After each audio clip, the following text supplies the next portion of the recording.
Coucou, alors on se retrouve dans une vidéo, donc c'est la vidéo vraiment où je vous parlais de mes conseils pour la PMA, parce que vous êtes beaucoup à me demander, que ce soit par mail ou sur Instagram, je reçois énormément de messages, comme quoi vous me demandez si j'ai des conseils ou pas, que ce soit avant la PMA, pendant la PMA, après la PMA, pour aider à se sentir mieux, pour mieux vivre la PMA. Donc on va être clair que moi je n'ai pas fait de FIV, donc vraiment je vous fais après les conseils je pense sont à peu près les mêmes, hein, que ce soit FIV, IAC, stimulation ovarienne.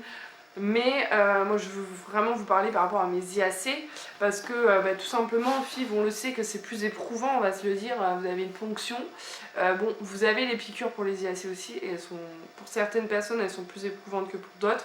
Ça dépend vraiment de chacune en fait. Là je dis chacune parce qu'il n'y a que les femmes qui font les piqûres. Et oui les hommes, vous n'avez pas ça. Donc voilà, moi je sais que j'ai vraiment une crainte, c'est vraiment de partir en FIV avant, quand je vais reprendre la PMA en fait, tout simplement. S'il faut, je le ferai parce que je veux fonder notre famille, je veux faire un petit frère, une petite sœur Amélia, ou des frères ou des sœurs. Mais j'ai appris que de toute façon, si je repartais en IAC, on ne mettait pas... Enfin, on faisait tout pour avoir qu'un follicule et pas deux en fait, parce que les gynécos ne veulent pas après une césarienne, tout simplement. Donc jusqu'au bout, cette césarienne me fera braire, on va se le dire, hein, parce que encore aujourd'hui, là on a un peu plus de 15 mois après l'avoir accouché. Moi j'ai toujours très mal à ma cicatrice par moment, donc c'est vraiment handicapant par moment parce que c'est contraignant, parce qu'en fait voilà, je fais du sport et en plus des fois quand je fais du sport, il y a des exercices, je suis obligée de les arrêter parce que j'ai mal.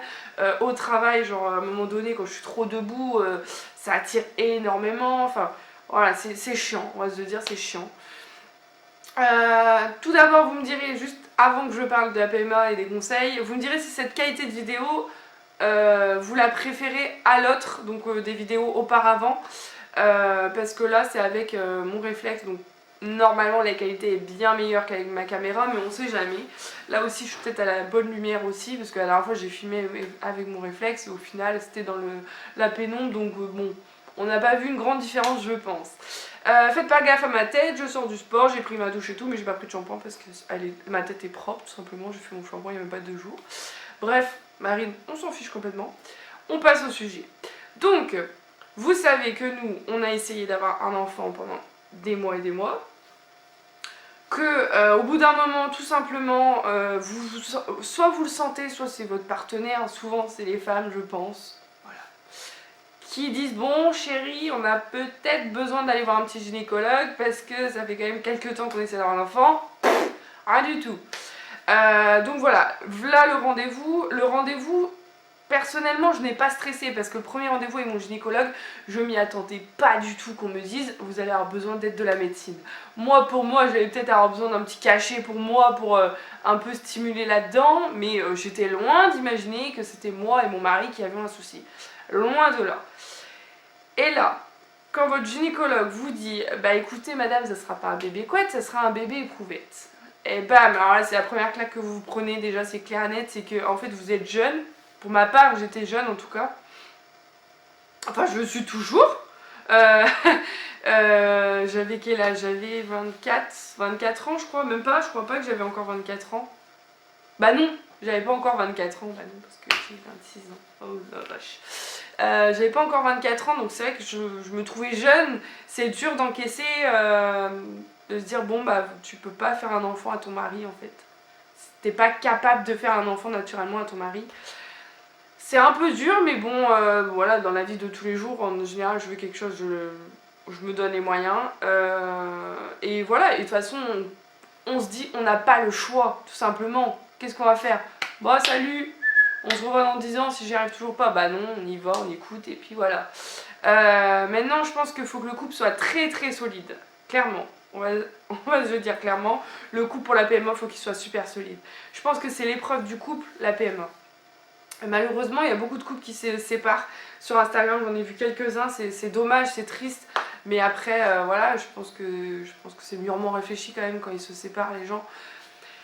Mais c'est triste quoi que la PMA, voilà, parce que c'est le plus gros projet, on va dire, de notre vie, je pense, en tant que parents, en tant que couple. c'est vraiment d'avoir des enfants.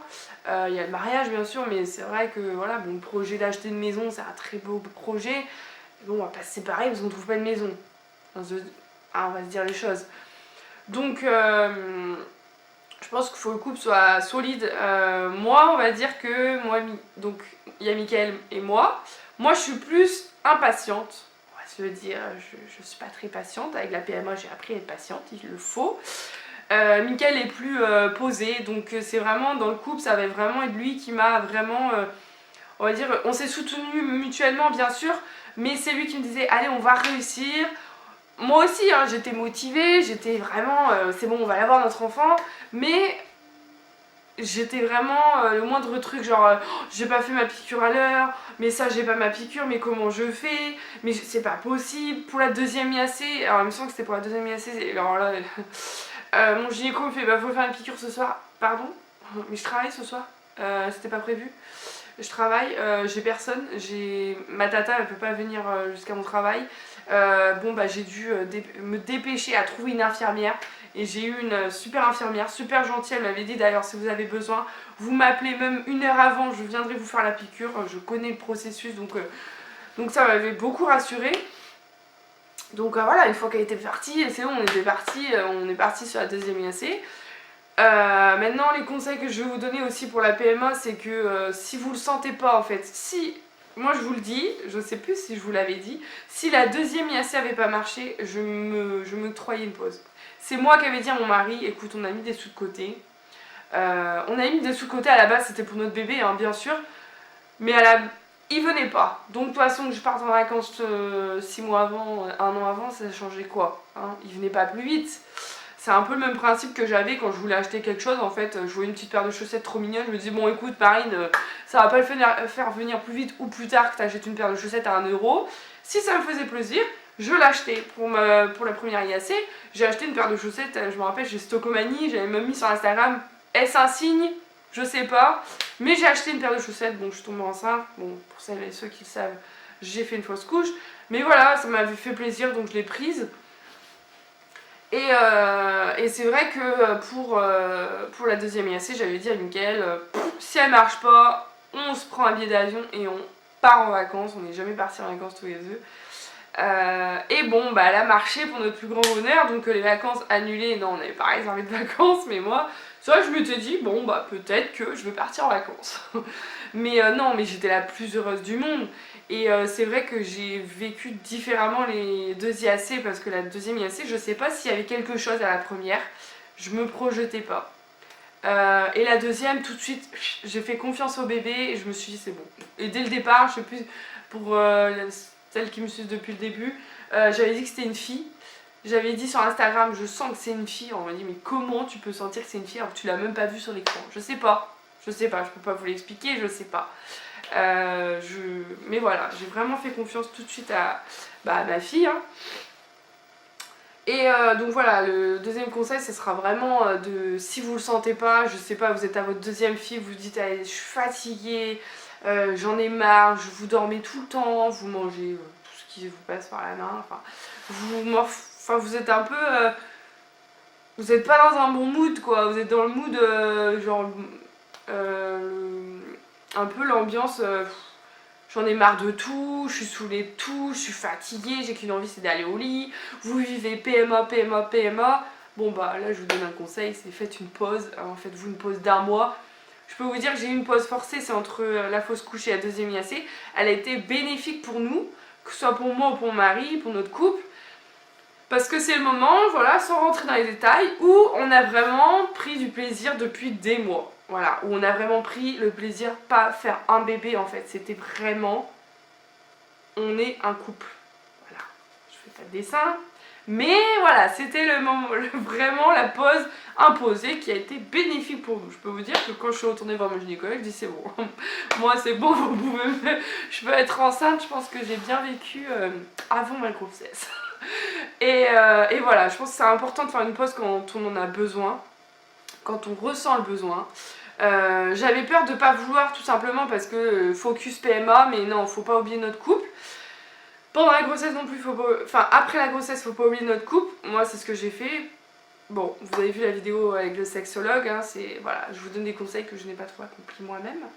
Mais sinon, il y a d'autres conseils aussi, c'est que, bah écoutez, c'est bien manger. Je vous donne des conseils que moi on m'a donné, que mon biologiste m'a donné. Pour les femmes, voilà. Les femmes sujettes aux mycoses, on va parler un peu moins glamour. Vous pouvez manger 2 yaourts par jour, nature, sans sucre. C'est important les produits laitiers, chose que je ne le faisais pas avant. Et chose que je ne le fais plus trop non plus, que je me suis réhabituée là depuis 2 semaines. Mais c'est vrai que j'avais beaucoup de mal. Pendant la grossesse, on m'a dit yaourt, c'est bon les yaourts pour le bébé, allez on y va. Moi j'ai tout mangé ce qui était bon, même les épinards que je déteste, je mangeais. Je savais que c'était bon pour bébé, on mange. Et donc ça c'est bon. Manger de la viande de bœuf c'est important aussi. Bah oui, on va vous le dire, évitez les tampons, bien sûr que c'est pas bon. Les serviettes, bon, je vais pas faire un placement de produit parce que bon, je pense qu'ils regarderont jamais ma vidéo. Mais au-delà de ça, moi ça fait quand même ça fait peut-être 4 ans maintenant, 5 ans facile, que maintenant j'achète mes serviettes et enfin tout ce que vous voulez, hein, protège, machin. En pharmacie, c'est du pur coton. C'est vraiment du pur coton. Si vous voulez, je vous mettrai la photo ici, je vous prendrai une photo si vous voulez de la boîte. Et moi depuis ça, j'ai vraiment plus eu du tout de réaction. En fait, j'ai plus de mycose, machin. J'en ai eu une à la fin de la grossesse, mais ça, bon, c'est le risque. Pendant la grossesse, on est plus sujette. Moi, ma gynéco auparavant que j'avais, qui m'a suivi pour la fin de la grossesse, m'avait dit ah là là là là, vous quand vous allez être enceinte, ça va être un calvaire pour vous. Je sais pourquoi. Déjà pas enceinte, vous êtes sujette à ça. Et enceinte, on est encore plus sujette. Et au final, je touchais du bois. Et non, j'en ai eu qu'une seule pendant la grossesse, donc j'étais contente. Et même pas une super forte en plus. J'en ai eu une depuis que j'ai accouché, mais voilà. Sinon, le conseil basique, hein, sous-vêtements en coton. Donc, moi, ma gynécologue, ce qu'elle m'avait dit, c'était pas faire une douche, voilà, le bas du corps. Vous avez compris, notre partie intime. À chaque douche, c'est vraiment l'ordre de nos règles, en fait, l'ordre de nos menstruations.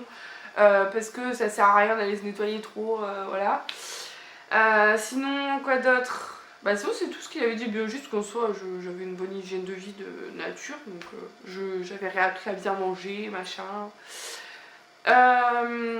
Qu'est-ce que je peux vous dire encore comme conseil? Oui, si vous voulez faire un week-end avec votre chérie, faites un week-end avec votre chérie. Moi je pouvais pas, lors de la deuxième IAC, on avait dit qu'on devait se faire un week-end. Ça tombait en plein dans les piqûres. Vous avez bien compris, trop compliqué pour moi de me dire je mets dans un sac isotherme, machin. Déjà pour le travail, pour la prochaine, je ne le sais pas du tout si je pourrais, comment je vais m'organiser si je travaille du soir. Est-ce que je mets dans un sac isotherme, je mets dans le frigo du travail? Je ne sais pas. De toute façon, ils n'ont pas le choix, hein, clairement. Ils veulent que je travaille le soir. Va falloir le faire et je mettrai dans le frigo du travail. Désolée. Je n'aurai pas le choix. Si je conserve mes piqûres au frigo ici, je suis obligée de les conserver au travail.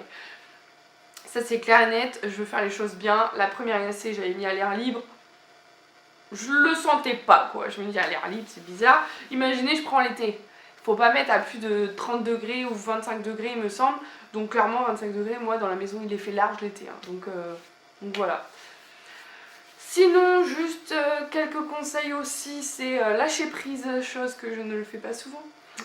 Non, faut à un moment donné, si vous sentez que vous sentez oppressé, vous soufflez.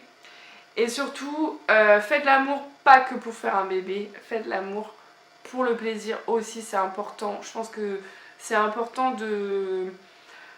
Même à la fin, quand vous sentez que vraiment vous faites l'amour pour faire un bébé, c'est qu'il y a un moment, vous êtes obsédé par ça, par cette idée. Et je vais pas vous le cacher, hein.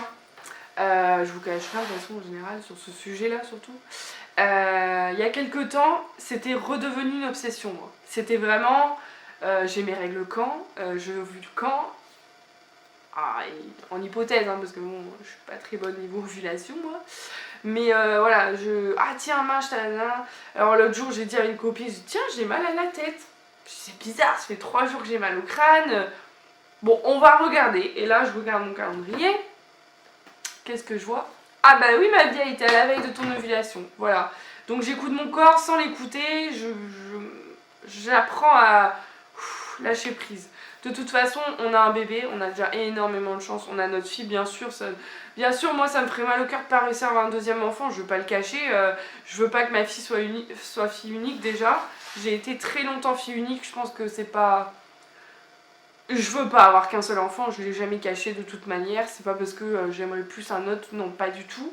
C'est que, bah oui, quand j'en parle, ça choque peut-être certains, mais on sait pas ce que la vie nous réserve en fait. On sait pas. Imaginez, je sais pas, dans 25 ans, on a un accident de voiture, on perd notre enfant, ou on peut pas savoir en fait ce qui est fait demain. Donc, et puis même pour elle, je pense que c'est important d'avoir quelqu'un avec qui partager des choses qu'elle aura peut-être pas forcément envie de partager avec nous. Bon, j'aimerais un garçon pour que ce soit son petit frère. À la base, je voulais un garçon de base, en premier, je l'ai toujours dit, mais non. Après, quand je suis passée en PMA, je dis ah, je veux ma fille. Je veux ma fille. Mais voilà, on sait pas ce qui est fait demain. Bien sûr, j'aurais mal au cœur de pas réussir à avoir un deuxième, mais ça sera la vie, hein. Je vais pas me pourrir la santé. J'ai dit à Mickaël, je n'irai pas au-delà de 4 FIV. Si vraiment il faut faire des FIV, je vous dis ça se trouve, je commence les FIV dans 6 mois, je vous dirai, bah non. 2 FIV et bye bye, je n'en peux plus, mon corps n'en peut plus. Je le répète assez au coach à la salle, c'est que mon but c'est enceinte, c'est continuer le sport. Moi je veux vraiment continuer à rester en forme. C'est pour ça, ne le faites pas comme moi en fait. Moi j'ai vraiment passé mon temps à dire voilà, je voulais m'inscrire en salle de sport et je disais bah non, si je suis enceinte, je peux pas m'inscrire en salle. Bah Marine, tu rentres en PMA, imagine tu tombes enceinte dans 3 mois, tu vas pas aller en salle de sport. Oh non, tu vas pas aller en boîte de nuit, attends, si t'es enceinte, si ça marche, machin. Non, faites-vous plaisir, vous voulez vous inscrire en salle, inscrivez-vous en salle. Il y a une fille sur Instagram qui voulait se remettre à l'équitation. Je dis, mais fais de l'équitation si tu veux, tu verras au moment venu. Si vraiment, voilà, t'es enceinte et qu'on te dit non, stop, et ben t'arrêteras. Mais du moment là où tu peux le faire, fais ce qui te fait plaisir. Ça te fait plaisir de monter le cheval, bah monte le cheval. Je sais pas si ça se dit ça, monter le cheval, monter à cheval. Moi personnellement, je le sais quand je vais reprendre la PMA, à peu près bien sûr. Voilà, en PMA on a une chance, on va dire entre guillemets, c'est qu'on peut un peu programmer quand on veut un enfant, malgré qu'on ne sait pas si ça marchera bien sûr. Mais là moi je peux me dire, bon 2021 normalement je serai maman, vous voyez ce que je veux dire. Et ben je me suis inscrite en salle, je me suis dit non, non, non, ne pense pas comme tu pensais avant. Vis ta vie, vis ta vie de maman maintenant, vis ta vie de femme, vis ce que tu veux. Et ben je me suis dit, et ben inscris-toi en salle de sport. Et ben je peux vous dire que ça a été la meilleure résolution que j'ai eue depuis des années, c'était de faire du sport. Là j'ai fait ce matin du sport, j'ai transpiré comme jamais, mais ça m'a fait un bien fou, ça a fait un bien fou à la tête. Moi en plus, donc j'ai repris le travail, c'est vrai que bon, mon travail me prend énormément de temps. Et de pression aussi, mine de rien, parce que ça me stresse. Et ben ça me fait un bien fou de faire du sport à la salle. C'est indéniable. Je suis bien quand je rentre à la maison, enfin voilà. Si vraiment j'ai le plus gros conseil de la PMA que je peux vous donner, c'est vraiment bien manger, faire une bonne hygiène de vie, c'est important que ce soit en PMA ou pas d'ailleurs, de vivre sereinement la chose, de pas, voilà, faut, comme je dis à beaucoup, croyez-y, mais protégez-vous quand même parce que sinon la descente elle est rude. Protégez votre couple, à un moment donné si votre couple vous sentez qu'il bat de l'aile, oulala, ça commence à être nerveux, parlez. Nous, c'est notre manque de communication qui nous joue des tours des fois à notre mari et moi, bien sûr, à mon mari et moi. Voilà, communiquez, vivez normalement, faites-vous plaisir, faites ce que vous avez envie de faire et lâchez prise. Voilà, tout simplement. Écoutez, si vous, de toute façon, si vous voyez d'autres conseils à rajouter, mettez-les en commentaire pour celles qui vont nous suivre. Et en tout cas, je vous souhaite à toutes et à tous, là je vous parle au couple, de réussir. Beaucoup ont été les couples pour 2018, là c'est vous en 2019. Prenez soin de vous, je vous fais plein de gros bisous et je vous dis à très vite dans une prochaine vidéo.